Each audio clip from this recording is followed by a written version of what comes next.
Hello friends, good morning, happy Janmashtami. આજે આપણે એક ઔષધિ વિશે વાત કરવાના છે જે આપણી આજુબાજુ હોય છે પણ આપણને ખ્યાલ જ નથી હોતો કે ઔષધિનો ઉપયોગ કેવી રીતે થાય છે, કયા રોગમાં કરવામાં આવે છે. તો એ ઔષધિનું નામ છે ગરમાળાની સિંગ. તો ગરમાળાની સિંગ એ ચામડીના રોગો, પછી આપણા શરીરની અંદર જે રોગોને આમંત્રણ આપે છે એવું કબજિયાત છે તેને દૂર કરી શકે છે. નાના છોકરામાં વારંવાર કૃમિ થાય છે તેને દૂર કરી શકાય છે.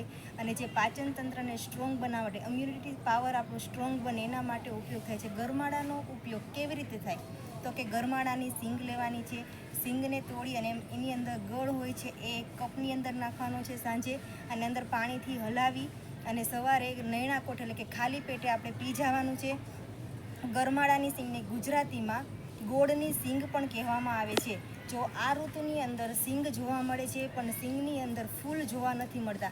ઉનાળાની અંદર સિંગ કરતાં ટ્રીની અંદર ફૂલ વધારે જોવા મળે છે અને ખૂબ જ સરસ રીતે ઝાડ લાગે છે. એકદમ સુંદર ઝાડ, આપણે જોઈને જ આપણે ગમી જાય અને આપણા શરીરની અંદર ખૂબ સારી રીતે હેલ્પફુલ થાય છે. Thank you friends.